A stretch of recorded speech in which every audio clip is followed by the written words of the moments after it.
story there. Could you also tell us about the day of your eviction?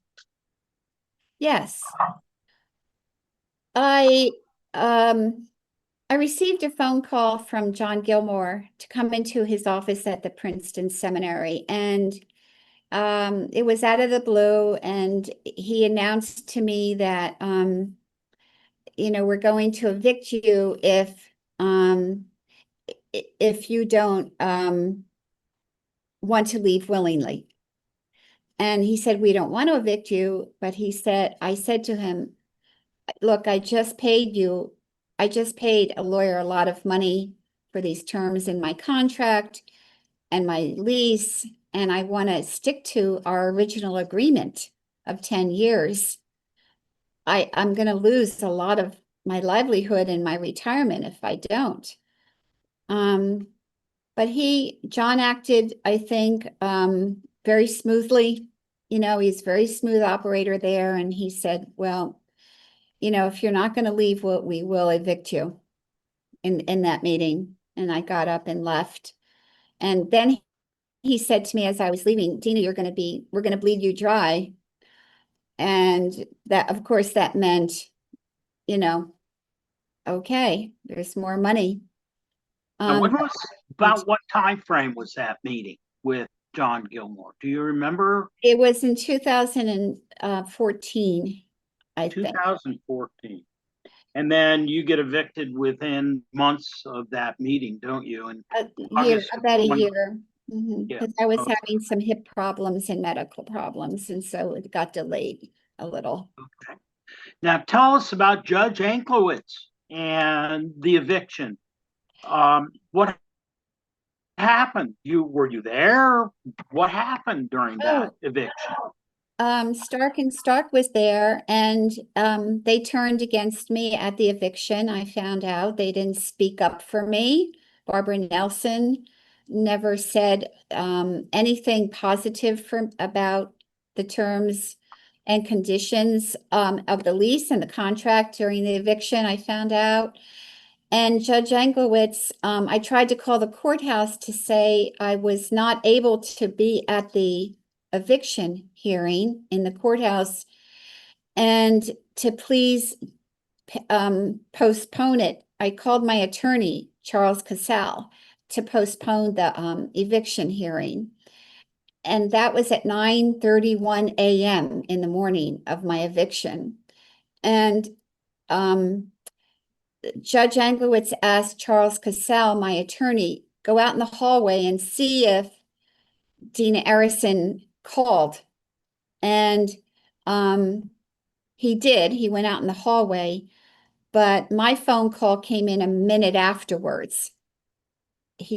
After he went back into the courtroom and process, and it only lasted about 20 minutes, the eviction hearing, and it was in the lower courts. And I had an attorney, Charles Casal. He asked if it could be upgraded to a higher court in the Mercer County Courthouse, and Judge Anklowitz said no. Okay. And I don't believe Judge Anklowitz really read the contract of sale or the terms of the lease, because if he did, it would have turned out differently. He would have said, let's move it to the higher courts. Did you tell, or did Judge Anklowitz know that you had broken your hip?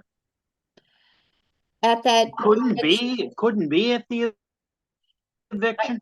I left a message saying I was unable to be there because I was medically unable because of the hip. Okay. And so Judge Anklowitz knew this. He knew that. Well, he found out after the fact, probably. After the fact. Okay.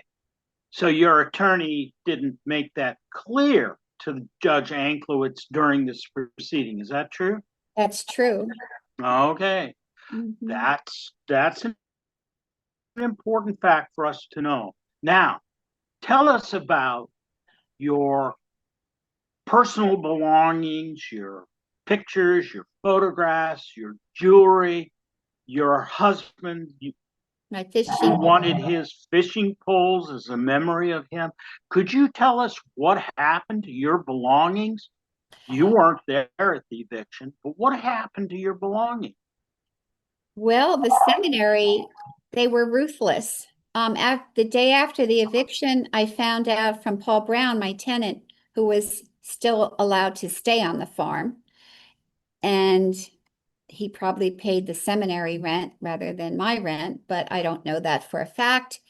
Paul Brown said that Herman Martinez, immediately the day after the eviction, put up a long chain across my farm driveway, and it almost looked like a prison sign, no trespassing, stay out, very scary sign, with chains everywhere.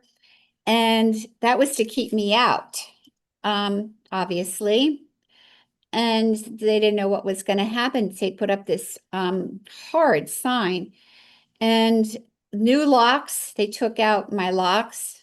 And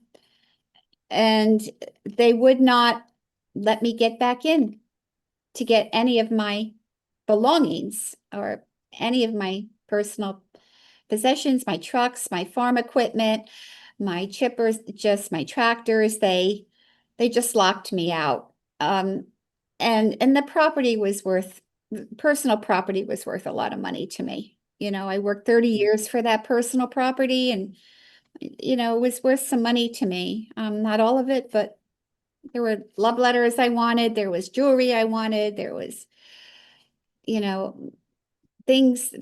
things that I really, my mother's jewelry. So anyway, the seminary had their contractors came in. This was probably months later. And their contractors, they just went in and took everything out of my home, my little cottage there on the farm.